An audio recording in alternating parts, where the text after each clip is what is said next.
So, yes, I am still here, guys. Against unpopular belief, I am still around. I'm playing Yu-Gi-Oh, getting better at it still, and wanted to bring you guys a deck that I took to my locals that I haven't brought out for a long time. That would be Graydle Kaiju, and my win rate with this was 1-2-0. That's 1 win, 2 draws, and 0 losses. So I technically went undefeated. And when the people saw this, they were just like, "What does that do? What does this do? Oh my gosh, how could you be so rude?" But I wanted to bring this deck back because I figured, why not? Bring something fun instead of something super competitive, pay to win, Get frustrated if you lose with this $500 deck, that kind of thing. So, welcome to my 2023 Graydle Kaiju deck. I'm going to be showing you guys the main and the extra. The side deck I'm still working on, so don't flame it too hard or be too judgy. But without further ado, let's go right into it. So first and foremost, the main cards we got are the 3 Graydle Eagle, the 1 Cobra, 3 Graydle Gator, and 3 Graydle Slime Jr. Now, for those who don't know, I have made 2 deck profiles of this deck before, but I will still explain cards because that's helpful for new people. Graydle monsters focus on the entirety of snatch stealing your opponent's monster by activating from the graveyard. They came after snatch steal was banned, so they're all color coordinated. So they all share the same effect that if they destroy by battle, they can take or face up monsters the opponent controls. So Eagle does that by destroy by battle and monster effects. Cobra by battle and trap effects. Graydle Gator battle and spell effects. That's the main effect and way of them. Graydle Slime Jr., on the other hand, is your second tune of the deck. He does have an adult form, but I'm not running it. I may run it. I'm still gonna be messing with this deck for a while, but Slime Jr. is the more important one that we got, and the only good support we've got. So his effect is when he's normal summon, he can target a Graydle in the graveyard, special summon it, and should you have another one in your hand of the same level, you can special summon that one. So this is a quick level 8, as you can tell. All of them level 3, level 2. This deck focuses on making level 8 synchros when it can, but with him you can make level 5 synchros too, but the 8's way to go. And when he's destroyed in battle, he can summon a Graydle monster from your deck in either position. So you can just crash into something, take that monster. You can facilitate the Graydle's effects any way possible. That's it for the Graydles. Now for the bigger boss monsters, we have 2 Jizukiru, 2 Raiden, 2 Gadarla, and 2 Gamma Seal. Oh, the glare. I was running Dogaran, but I felt that was a little too many monsters, and I would often brick on them when I want to see a Graydle, so I think running these is just good enough. I don't run the field spell because even though these all have good effects that nobody ever remembers, they're still just, the way I built this is that I want to just break your board by getting rid of big problematic monster I can't really deal with. Say they have a towers. Alright, here's this. So, spreading their effects, if you guys want to know, I guess I'll tell you. Gamma Seal, if you were playing the Graydle Tower or the continuous spell into a trap, he can remove counters, banish a card, and after negating it, this one would have monster attacks, I believe. This one would make a token of itself.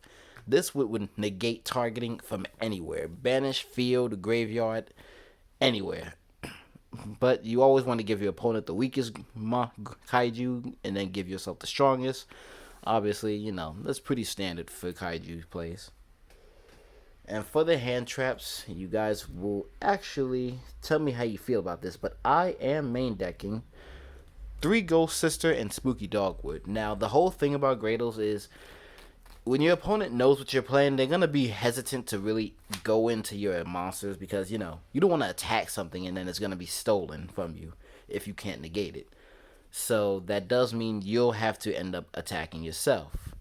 and that costs life points. So this card helps out with that. So her effect, I don't blame you if you don't know what it does, but you can discard this card during either player's turn, and if an opponent special summons a monster, except in the damage step, I believe, because that's what a lot of cards like to do, if they special summon an effect monster, correction, you gain life points equal to that effect monster's attack points. And it's not original attack points. So if you have, say, this monster that, and then a continuous spell that's boosting it by 500, you'll gain that extra 500 as well.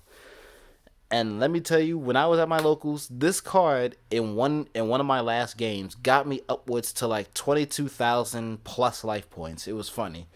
Obviously, I didn't go to win, but I didn't lose either. So I believe every Graydle deck should be main decking this card. It's too good not to run, and it's one of the like least known hand traps. Of course, the most known is Ash Blossom. At times, it's a turn ender. Branded Fusion, stop. Kashtira, Omnipulses, whatever it is, just activate this, stop. Everything searches in this format, and in the next format, obviously going to be a lot searching, but, we can change the hand. We can play any hand trap in this deck, realistically. That's all the monsters, a big monster count. Next up, the important spell is your Graydle Impact. This card has two effects. The first being that you can target a Graydle card you control and one card your opponent controls, destroy both of those targets. So obviously this will proc off of Graydle Alligator's effect. But if you don't activate that effect, at the end phase, you can activate a second to search out a Graydle card, including itself. So you can search out a Graydle you may need, something you need for follow-up, or even search itself just in case it gets popped by the opponent. Next up is 3 Pot of Prosperity. We don't really care about the extra deck. We can go into it, but this deck is all about stealing the monsters. So Pot of Prosperities is a perfect card in here.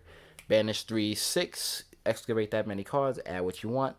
The opponent takes half damage, but attack first and then activate that, unless you have to activate this to dig through your deck.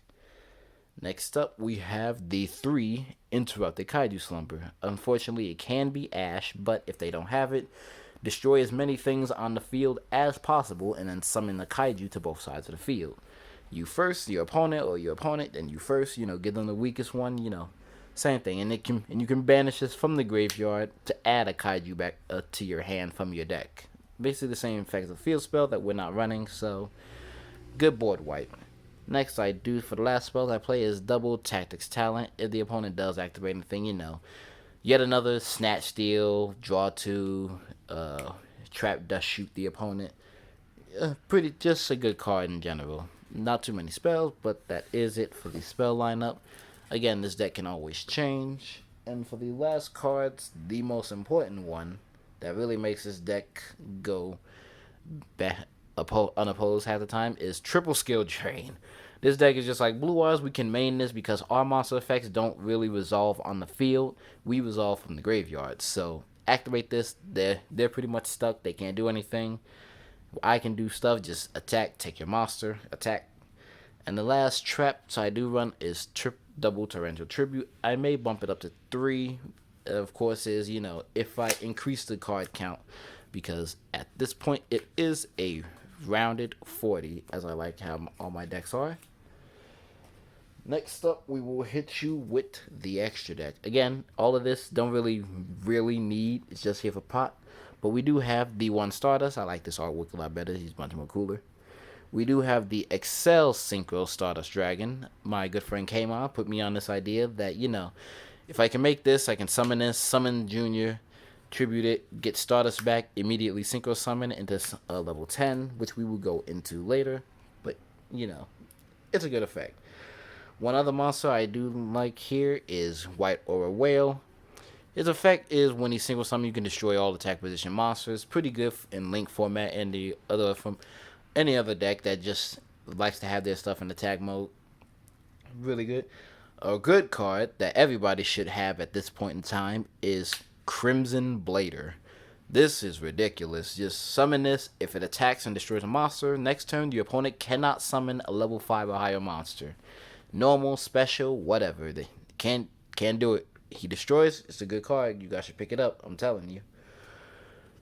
Up next is the more important monster, Triple Graydle Dragon. I remember I was looking for this card so much back then. Nobody had it, so I had to order it. His effect is based on however many water monsters were used for his synchro summon. He can destroy that many cards. So the max at this point would be 3. Before it was only 2. But pop 3 cards, and if he's destroyed, you can summon a Graydle back from your graveyard. So it's good recursion. I would keep this in the extra deck instead of using it by banishing pop. I mean, you can banish one off and you pop, won't even really matter. But again, you don't really go into the extra deck like that. The one Dragite, because its effect to negate stuff would always be live in this deck. And for the 10s, I have, the Baron de Fleur. Every synchro deck that can make level 10 should play it.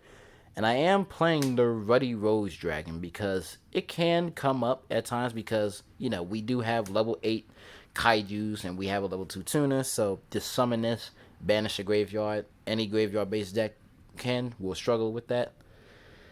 For the rank 3, I do play the Break Sword to target 2 cards on the field, pop him.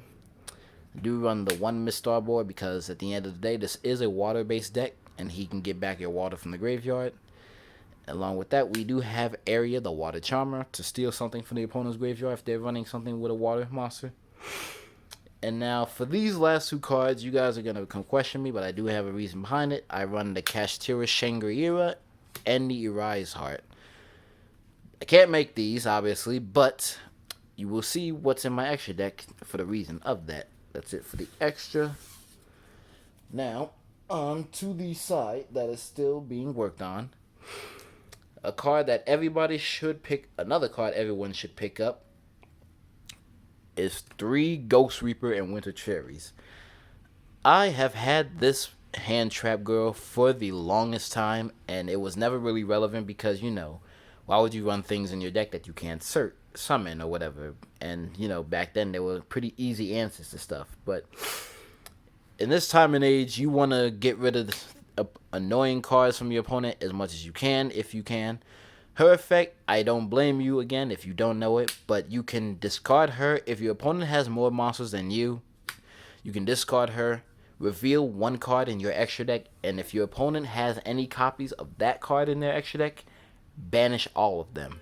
So that obviously for the Arise Heart, so get rid of the macro, and for the Era that constantly zone locks you.